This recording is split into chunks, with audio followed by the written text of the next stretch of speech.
Olá, começa agora mais um programa CEA Escola de Profetas. Você é nosso convidado a participar, caso você queira dar a sua opinião, dar uma ideia, sei lá, trazer um tema. Você pode mandar pelo nosso site da Rede Gospel, redegospel.tv.br. E conosco, mais uma vez, juntos aqui, Bispo Eda. Olá, Bispo G, a todos que nos assistem e acompanham pela Rede Gospel Escola de Profetas. Todo dia aqui discutindo, trazendo a você a palavra de Deus, vai ser uma bênção. Fica com a gente.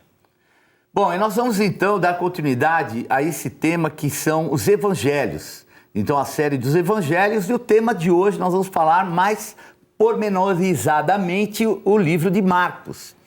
E Marcos é alguém muito conhecido, muito famoso, que às vezes a gente fala, mas ele era discípulo de Jesus?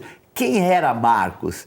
Então, Marcos, ele era discípulo de Pedro, era o primo de Barnabé, depois ele vai dar mais alguns detalhes, o chamado João Marcos. É que quando nós falamos do Evangelho, fica somente o primeiro nome, né? João Marcos, e é o Marcos que vai escrever o Evangelho, um jovem que caminhou junto com Pedro, um jovem que depois Barnabé teve a paciência de discipular, de caminhar com ele, e alguém obviamente brilhante, porque a sua atuação e tudo que ele escreve é impressionante. E o período, inclusive, Bispo, porque é um livro chamado sinótico, né? Falei um pouco mais detalhadamente sobre isso. A palavra sinótico quer dizer ter a mesma visão, ópsis, óptico, né? de visão e mesmo. Então, são os evangelhos sinóticos, são os três primeiros, que têm praticamente a mesma visão. O de João, que é um pouco diferente, ele mostra assim, outros detalhes, outras situações, um contexto espiritual diferente. Mas ele, né, o livro de Marcos é, inclusive, o primeiro a ser escrito. Então, às vezes as pessoas não conseguem entender algo muito importante. Então, você vê os evangelhos, então você vê Mateus. Não foi Mateus que foi o primeiro a ser escrito, o primeiro foi Marcos. Mas a importância é porque Mateus fala mais para os judeus, né? Sim, a cronologia é diferente. Né? Porque Marcos, ele retrata ali, né, todo o contexto entre 55 antes de Cristo e 65 depois de Cristo. Né? Então é um intervalo bem extenso de retratação do que aconteceu. E Marcos, ele vem nesse período. Foi o primeiro a ser escrito, mas está em terceiro lugar ali no encaixe da palavra, né? Aliás, segundos, né? Mateus, Marcos, então é o segundo a ser colocado. Mas ele traz todos os milagres e todo o contexto de vida muito parecido com o que está em Marcos e também em Mateus, e também em Lucas, que é outra época que a gente vai falar em outra aula. Né? E o interessante também, né, no livro de Marcos é que ele tem um objetivo. Então eu estava até falando, porque algumas cartas de Paulo foram escritas antes dos evangelhos. Então, às vezes as pessoas veem, os evangelhos, é essa ordem que foi criada. Não é a ordem cronológica, mas é uma ordem de importância do fato de para quem foi escrito. Então, o Mateus foi mais para os judeus, que é o povo onde originou o evangelho. De Marcos também são muito semelhantes, mas já uma outra ótica. E também, vamos dizer assim, um outro objetivo para comunicar quem? Os romanos. Então, a ideia do livro que Marcos escreveu, já pensando naquele que seria o receptor da comunicação do evangelho, que são os romanos. Como Paulo escreve aos romanos. Aliás, tem uma carta, né, que é a carta aos romanos, que a gente vai falar na série dos Atos dos Apóstolos depois, né? Então, Paulo ele escreve aos romanos. E como o evangelho de Marcos nasce nessa mesma época, ele estava direcionado a esse público, a esse povo que estava se convertendo. A gente tem que pensar, né, que são línguas diferentes, costumes diferentes, formas de olhar a vida diferente. Então ele traz ali, é óbvio, as mesmas histórias, porque o evangelho, o foco é contar a vida de Cristo, né? Porém com uma outra ótica. E é muito interessante, né? Porque quando você fala para romano, a gente vê, por exemplo, o apóstolo Paulo, né? Então, a carta aos Romanos, ele trata, né, como, ele demonstra ali o que é o servir, o peso, né? Ele fala de uma balança que existe. Por quê? Porque os romanos eram extremamente vinculados a aspecto jurídico, constituição, então, muito organizado, Senado, isso e aquilo. Então, Paulo mostra tudo isso e fala que não adianta ter peso, não adianta ter lei, não adianta, porque é graça, né? Quer dizer, ele vai romper com isso. E da mesma maneira a gente começa a falar aqui, Marcos vai falar para os romanos e colocando não ele como rei, porque se coloca para romano, que é rei, que é Messias, já vai arrumar encrenca, porque tem César para os romanos. Sim. E aí o coloca como servo, o servo de Deus e também um servo gerado para os homens, né? É interessante essa ótica, né? A humanidade está passando uma transição gigantesca, né? O bispo acabou de citar aqui César, porque o Império Romano mesmo viveu uma transição absurda. A maneira imperialista de lidar com a coisa começa com Júlio César, que é pouco antes de Cristo. Antes disso, Roma era regida pelo Senado, então tudo era discutido, tudo era votado, tudo era colocado em pauta e eles habituaram, o seu povo se habituou com esse tipo de discussão. Leis, como o bispo acabou de citar, pesos e medidas diferentes, punições diferentes. Então, ele não podia escrever da mesma maneira que foi escrito aos judeus, que estavam numa outra condição de vida, vinham de outras raízes, outra cultura, outra estrutura espiritual. Os romanos precisavam entender como é que é esse negócio de peso e medida no mundo espiritual, né?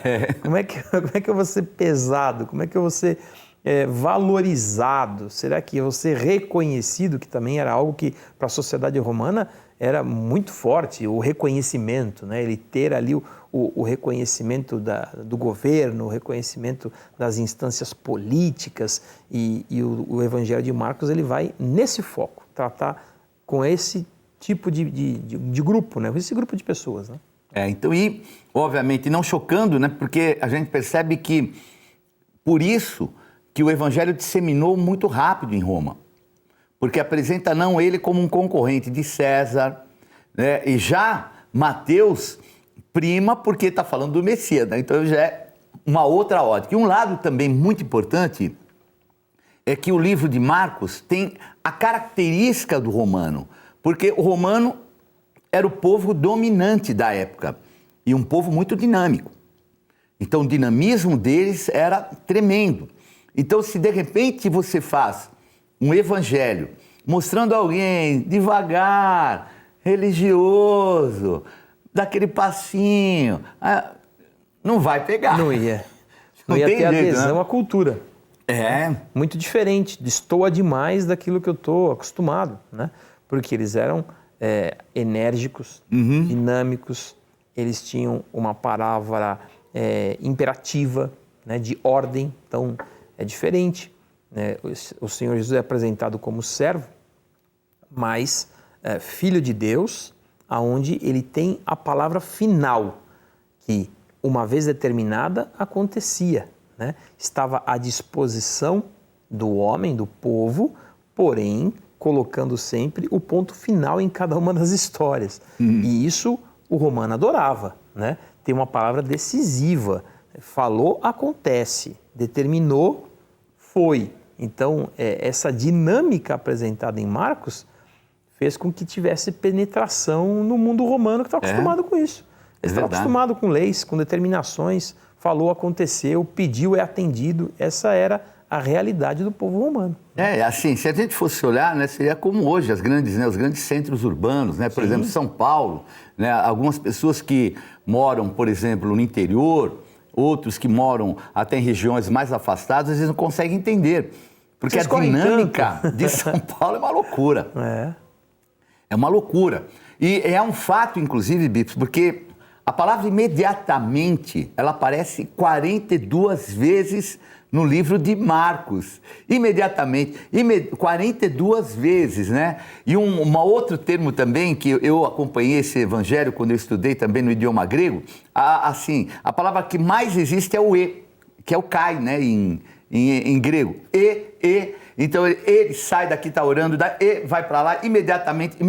Então essa dinâmica do evangelho de Marcos é muito importante. Mostra ele como um servo, alguém que vem servir.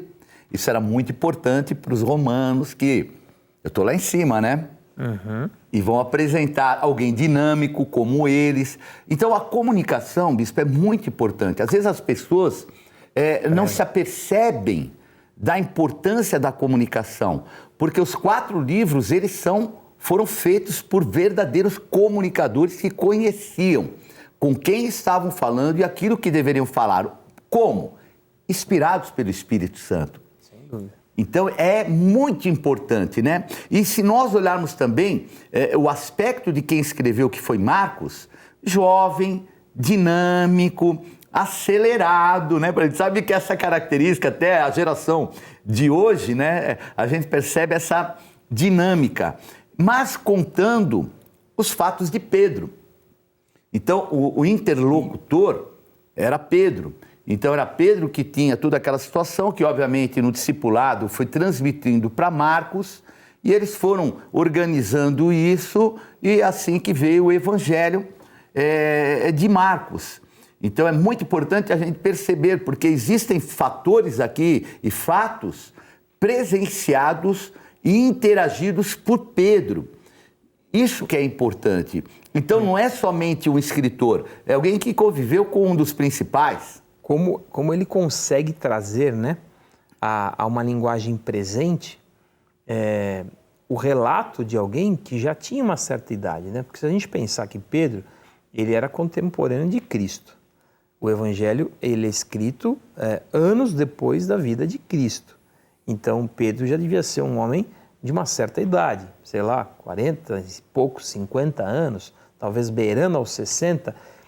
À época, essa idade era bem avançada. Diferente de hoje. Hoje, uma pessoa com 50, 60 anos, com os métodos de vida, com a medicina e tal, se fala hoje que os 50 são os novos 30, né? Mas na época não. Uma pessoa não tinha essa sobrevida e a expectativa de vida humana era lá embaixo. A pessoa de 50, 60 anos era bem idosa, né?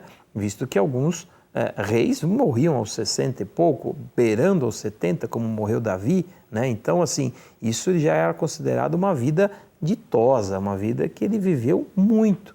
E ele conseguia, para aquela sociedade, trazer os relatos de Pedro, que tinha uma outra cabeça, uma outra dinâmica, a uma linguagem tão rápida, tão dinâmica, como o bispo disse, né? Imediatamente, né? Então, colocar-se como servo. Se você tem uma cultura como a dos romanos, que é assim, absolutamente militarizada, né? A glória de Roma, ela era focada no exército, tanto que os generais, os homens de guerra eram os mais influentes, são os únicos que o Senado respeitavam. Os políticos de Roma só respeitavam os generais, né? Porque eles detinham as tropas. Então eles tinham muito esse conceito do servo, não do servo só que se põe debaixo de uma autoridade, mas daquele que se entrega por uma causa, entende? Então ser servo não é você apenas abaixar sua cabeça, mas você se entregou por uma causa. E a sociedade romana amava, ela era construída em cima disso, de se entregar por uma causa, da glória, né, de tudo que eles defendiam, da civilização. Então, quando se apresenta dessa maneira, alguém que se entregou por uma causa e que faz as coisas acontecerem imediatamente, porque a sua entrega torna-se mais forte do que ele próprio, aquilo tem uma adesão imediata. Essa é a necessidade que nós temos da linguística, da comunicação no Evangelho nos dias de hoje. Pessoas que às vezes falam, poxa, eu não quero pregar desse jeito, né? A gente está aqui por meios digitais, na televisão, na rádio, internet, tantas maneiras de levar o Evangelho. Tem gente que não, eu gosto do trivial, do tradicional. Eu gosto é que a palavra alcance a todos. Todo olho verá e toda língua confessará que só Ele é o Senhor. Né? E a gente percebe, né, na comunicação de hoje mesmo, né, você vê, por exemplo, histórias, tudo que é colocado no YouTube, eles cortam, inclusive o espacinho que deu ali um hiato, eles já cortam. E nós não, com a gente não acontece isso. Mas Sim. A gente ouve muita coisa a 2.0 de velocidade. Não. 1.5, 2.0. Eu confesso que eu sou assíduo desse tipo de ferramenta. Acho que todos nós, né? Porque a gente às vezes quando fica assim, se desembucha. Eu acho estranho até quando coloca na velocidade normal.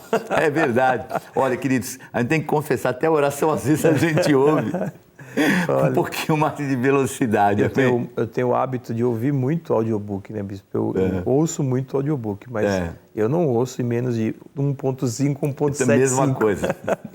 Mesma coisa. Eu gosto de vídeo, né? Então, eu por exemplo, estou tomando banho, tem um local que tem uma cabine assim dentro do próprio banheiro. Estou tomando banho, já pus lá o meu celular. Aí fico vendo, eu gosto de ver a Aline, né? Que tem muitas coisas arqueológicas, mas 1.5 no mínimo. No mínimo. Para não perder tempo. E essa era a dinâmica também de Roma. Agora, é a ótica de Pedro, e no livro de Atos dos Apóstolos, capítulo 12, é que fala a respeito das convivências que havia entre Marcos, Pedro, Paulo, Barnabé. Atos 12, versículo 12 diz assim: considerando Pedro a sua situação, resolveu ir à casa de Maria, mãe de João, cognominado Marcos, onde muitas pessoas estavam congregadas e oravam. Barnabé e Saulo, cumprida a sua missão, voltaram de Jerusalém, levando também consigo a João, apelidado Marcos. Então, percebemos que, além de ser Marcos uma pessoa que caminhou, né? Alguns atribuem que é aquele jovem que na hora que Jesus foi preso saiu correndo pelado, né? Nu, que atribuem que seja ele. Então era alguém também que conviveu um determinado tempo com Jesus e conviveu e tinha uma casa de oração. Olha a importância de uma mãe, Bispo Rueda. E ora que coloca sobre a vida do filho que a coisa palavra, maravilhosa. Que consagra. Então, quando esses homens de Deus chegaram, aqui a gente está falando de Barnabé, de Saulo, que vem a ser Paulo, homens que estavam ali revolucionando literalmente o mundo pelo Evangelho. Aonde está o material humano para que aquela obra acontecesse? Está nas casas de oração. Isso, está nas células, no lugar onde Deus acha os seus príncipes. Tem ali um celeiro de vida e que muitos, por vezes, desprezam. Eu nasci assim, né? Eu fui semeado assim. Então, um dia uma pessoa bateu a porta da minha casa e disse para minha mãe: olha, eu sei o problema que vocês estão passando. Minha mãe, ela era religiosa, né, de uma outra religião, e a pessoa disse: olha, eu posso começar a vir aqui na sua casa para ler a palavra e ministrar, né, para vocês uma palavra de Jesus, eu não quero mexer com a sua religião. E assim as coisas começaram a acontecer, o Evangelho foi entrando em casa. Eu fui me convertendo muitos anos depois, já na Renascer, mas houve uma semente que foi lançada dentro da minha casa, que alguém que bateu na porta e falou: eu vou entrar aí. E não é assim que o Senhor fala? Eis que estou à porta e bato, e se alguém entrar, entrarei e cearei com ele. Então, o Evangelho, ele tem multiformas de ser pregado, né?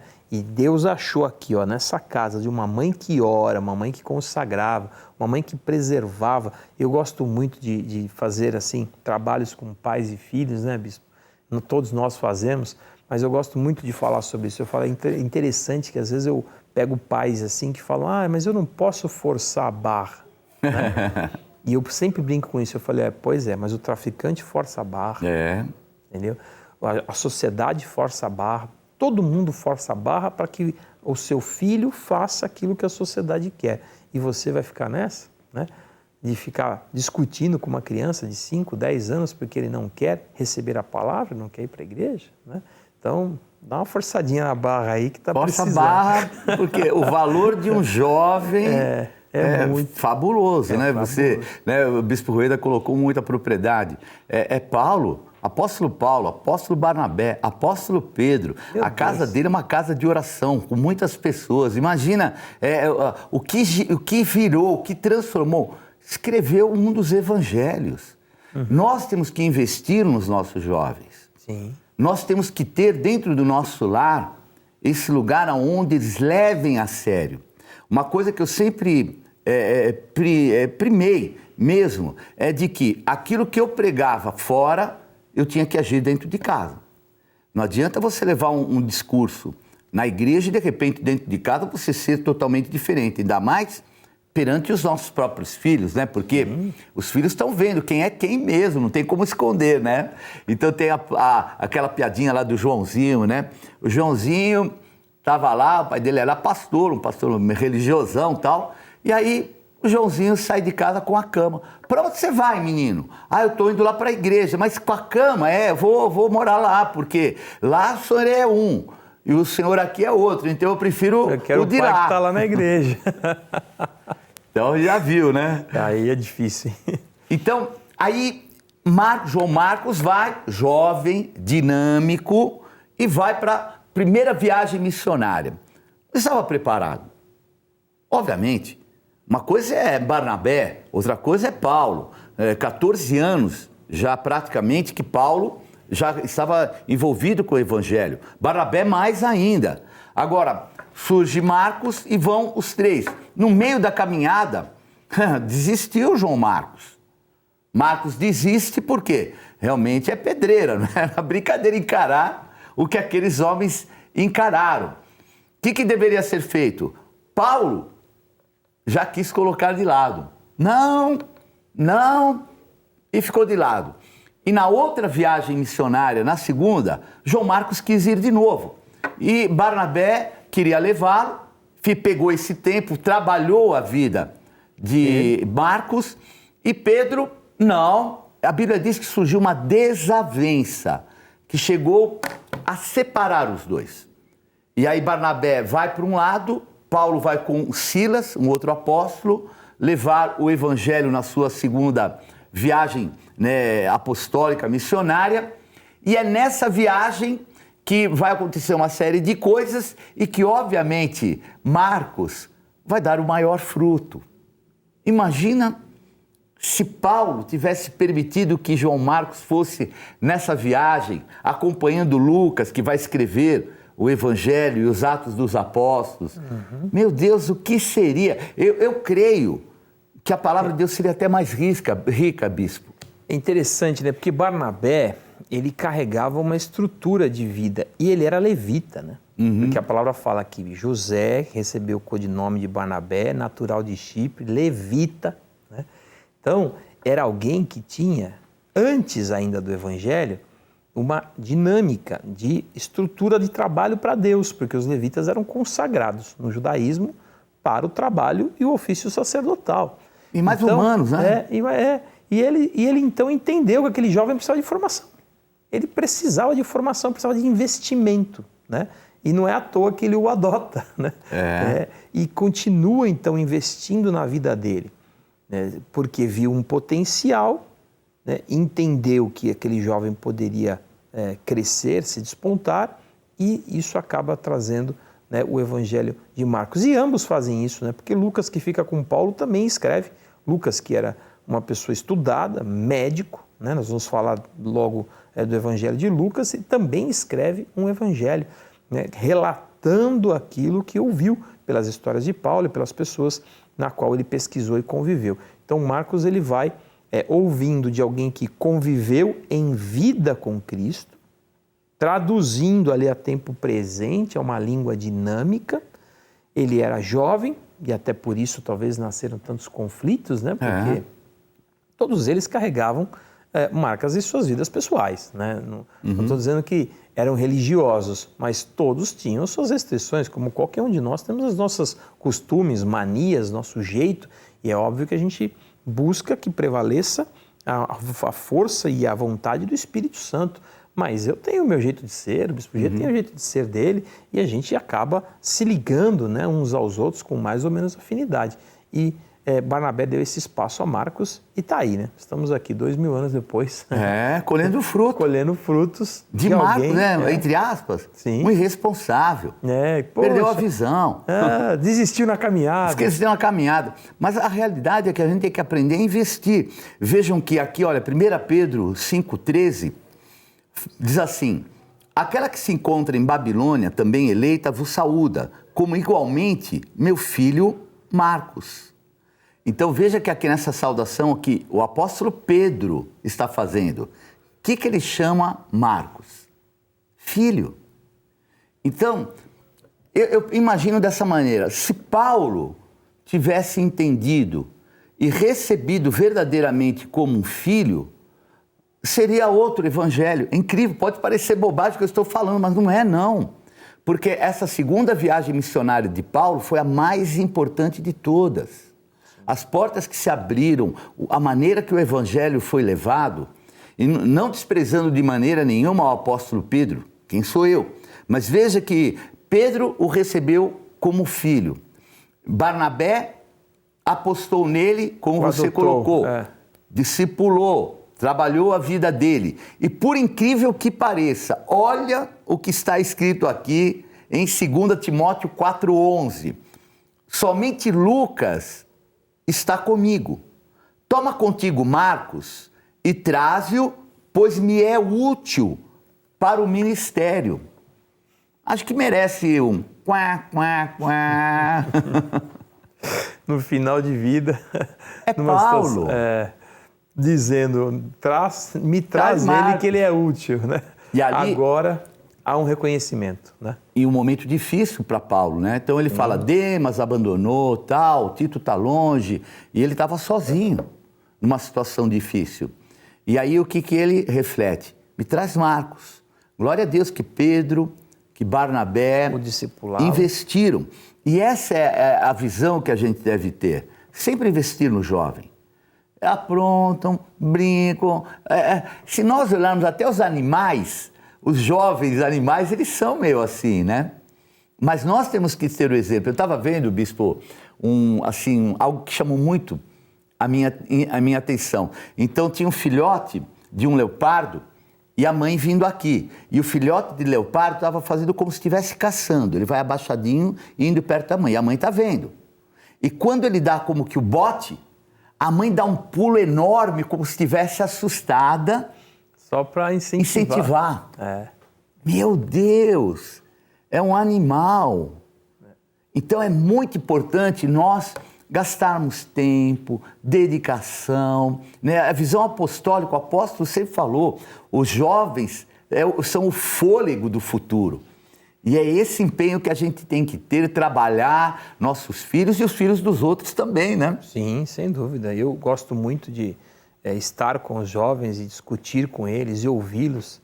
Eu promovo todo o primeiro domingo do mês, né, uma discussão que a gente chama, né, de rasgando o verbo. E aconteceu agora, recentemente, nesse primeiro domingo do mês agora, a gente sentou e fala de todos os assuntos. A gente abre lá uma perguntas e respostas no Google lá, sem identificação, né? Vocês perguntam o que quiser, eu respondo o que eu sei, né? E a gente fica ali 1 hora depois do culto, no domingo, batendo papo. Eu adoro ouvir, até por conta da minha própria condição de vida, né? Dos meus filhos e tudo mais. Eu tenho 4 filhos. Se eu não aprender a me comunicar e entender e investir neles, né? Meus filhos cresceram com o nosso discipulado das 6. Amém. Você pergunta para qualquer um deles, né? Eles, por anos, acordavam sem eu chamar para estudar a Bíblia às 6 da manhã comigo. Então eles se desciam, a gente sentava na mesa 2 vezes por semana, a gente lia a palavra, discutia ali um assunto, fazia 40, 45 minutos de meditação em cima da palavra, e aí eles iam tomar banho para a escola, fazer o quê? E eu ia trabalhar. Então foram anos assim. Então, entregando sementes, como o Bispo G aqui colocou, né, que fez com o Bispo Daniel, entregando e semeando e acreditando que elas iam germinar. E hoje estão aí. Todos eles são integrantes do ministério, né? Amam a Deus, amam a obra, são evangelistas e estão integrados completamente com o ministério, porque eu não os ensinei a serem pastores, bispos, eu os ensinei a serem servos de Deus. Né? E o resto é consequência. Né? Amém. Bom, nós vamos encerrando então sobre o livro de Marcos. Nós não entramos tanto no mérito da ordem, né, cronológica que aconteceu, porque em Mateus já falamos sobre isso e achamos que esses fatores eram muito mais importantes para que a gente pudesse dar continuidade nesse evangelho sinótico que tem uma visão maravilhosa. Eu quero fazer um convite para você e a tua família, para estar comigo, com a Bispa Alice, também com meu filho, na Renascer Jardins. Leve seus filhos. Avenida Brigadeiro Faria Lima, 1912. Espero você às 8 horas da noite, todos os dias da semana, e aos domingos, às 8 da manhã, 10, às 16 e 18 horas. E eu estarei na Renascer Santo André, General Glicério 412, bem no centro de Santo André, estacionamento gratuito no número 486. Bispa Pati e eu te esperamos também todos os dias e no domingo, 4 cultos. É isso aí, então estamos encerrando. Não esquece, invista bastante nos teus filhos, nos jovens, que haverá bom futuro. Valeu, valeu, tchau, tchau. Tchau, tchau.